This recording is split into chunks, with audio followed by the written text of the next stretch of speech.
से आता सुशील। कदम धीरे लेकिन सांसें तेज थीं और आंखों में हल्का डर और हल्की उम्मीद थी। सुशील हिचकता है, होंठ सूखते हैं, फिर साहस जुटाकर बोलता है, गायत्री जी, वो आज मोमोज की खुशबू कुछ अलग लग रही है। शायद हवा अच्छी है या शायद कोई और वजह है। मैं बस सोच रहा था आपसे बात करूं। गायत्री ने जैसे ही उसकी तरफ मुड़कर देखा, उसके गालों में हल्की लाली फैल गई, आंखें झुकी, मुस्कान धीमी, बिल्कुल वैसी जैसी सुशील को दीवाना कर दे।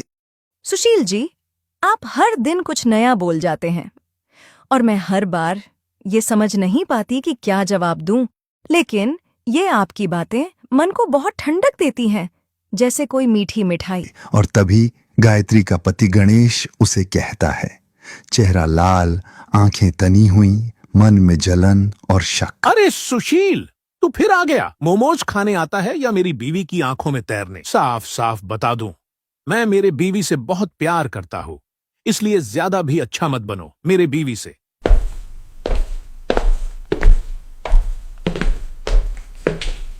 अगले दिन झील के पास स्टॉल लगा।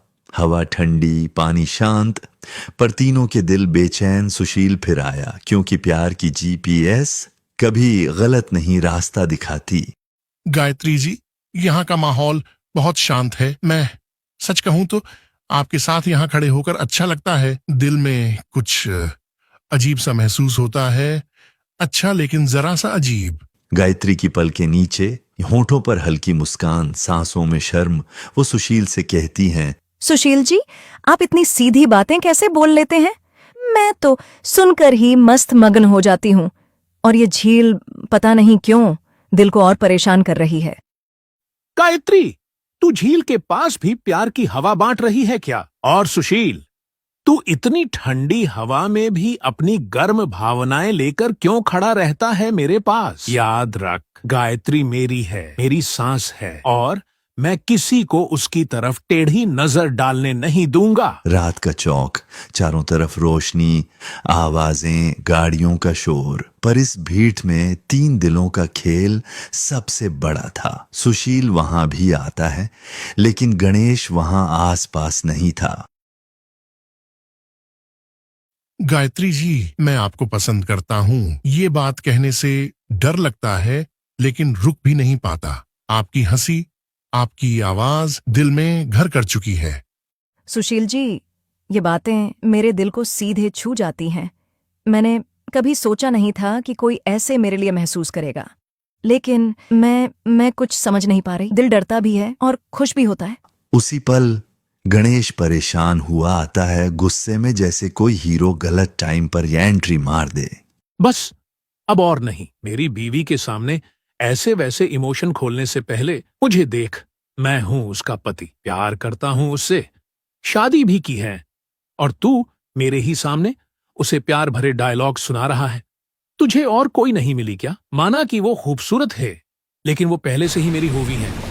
बारिश अचानक शुरू हुई। स्टॉल आधा भीग गया, लेकिन इन तीनों की कहानी अब पानी से नहीं, गायत्री को पाने से चल रही थी। बारिश के बीच सुशील आगे बढ़ा, आंखों में हिम्मत, आवाज धीमी पर दिल साफ। गणेश जी, मैं गायत्री जी का सम्मान करता हूँ, लेकिन उनकी मुस्कान मेरे दिल में सच में कुछ जगाती है। मैंने कभी कोई गलत भावना नहीं रखी, बस दिल का हाल कह दिया। गायत्री भी भीग रही थी, पर उसके चेहरे पर शर्म और जिम्मेदारी का मिला जुला भाव था। वो धीरे से लेकिन शर्माते हुए कहती है, सुशील जी, आपकी बातें मुझे जरूरी लगती हैं, लेकिन मेरा दिल, मेरा घर मेरे गणेश के साथ है। हाँ, आपकी मौजूदगी मुझे खुश करती है, पर प्यार उसका है। अब वही मेरे लिए सब कुछ है। मुझे अब और कोई नहीं चाहिए। गायत्री की बात सुनकर गणेश, बारिश में भी उसका गुस्सा भाप बनकर उड़ रहा था, पर पहली बार उसके चेहरे पर नरमी भी दिखी। गायत्री, तू मेरी दुनिया है, मेरी धड़कन। मैंने भी सिर्फ तुमको ही प्यार किया है, किसी और को प्यार नहीं किया तुम्हारे सिवा। सुशील, तूने जो महसूस किया वो गलत नहीं, पर याद रख, प्यार लेना आसान है, निभाना मुश्किल। और मैं अपनी बीवी को ऐसे निभाता हूँ जैसे कोई उसका सच्चा दोस्त, और मैं उससे बहुत खुश हूँ। ठीक है सुशील भाई, तो अब सब क्लियर हो गया। गायत्री तो मेरी ही रहेगी, लेकिन तेरी हालत देखकर मुझे दया भी आती है और हंसी भी। इसीलिए आज से तू हमारा पक्का वाला दोस्त, जब चाहो तब यहाँ मोमोज खाने आओ और बदले में कुछ देने की भी जरूरत नहीं। अरे मैं तो सोच रहा था आज मेरी धुलाई ना हो जाए, और यहाँ तो मुझे मुफ्त में इमोशनल पैकेज मिल गया। गणेश भाई, आप गुस्से में खतरनाक हो लेकिन दिल के बहुत बहुत अच्छे हो। सच सामने था, प्यार साफ था। जब भावनाएं खुल चुकी थीं, बारिश रुकी। द चिट्ठी पर कहानी का असली मजेदार मोड़ अब आया। सुशील जी, आप भी अच्छे इंसान हो, इसलिए मैंने गणेश को गुस्सा कम करने को बोला। और अब आप स्टॉल पर आएंगे तो सबका दिल भी बेहल जाएगा। आपकी प्यार भरी बातें सुनकर, और दोबारा मेरे से प्यार भरी बातें मत करना। मेरे पति को ये सब अच्छा नहीं लगता। मैं बस उन्हीं की हूँ और उन्हीं की रहूंगी। मेरे आप दूर ही रहना, ठीक है? फिर कभी आइएगा मेरे बनाए हुए मोमोज खाने। ऐसा बोलकर गायत्री सुशील को अलविदा करने के लिए हाथ मिलाती है। सुशील भी उसे हाथ मिलाता है। तभी सुशील को एहसास हुआ कि गायत्री ने एक मुड़ी हुई चिट्ठी उसके हाथ में चुपके से दी ताकि गणेश देख ना पाए। सुशील ने भी वो चिट्ठी चुपके से मुट्ठी में छुपा ली और सबको अलविदा कह के अपने घर चला गया।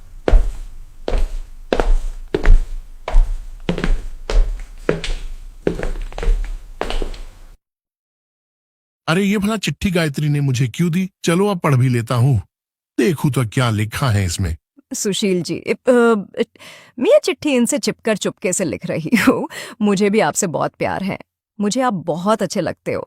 गणेश जी के सामने मैं खुलकर बोल नहीं पाती। मुझे आपसे एक बार अकेले में मिलना है। आपसे दिल की बात करनी है। आज शाम उस पुराने पत्थरों के टूटे हुए मकान के पास मिलो। मैं भी तुमसे वहीं पर मिलूंगी। बाय। सुशील को तो बस यही चाहिए था। वो मन ही मन बहुत खुश हुआ। अब उसे भी अपने प्यार से मिलने की बेताबी हो रही थी। वो शाम को उस पुराने खंडहरनुमा घर के पास जाता है। गायत्री पहले भी वहां पहुंच गई थी।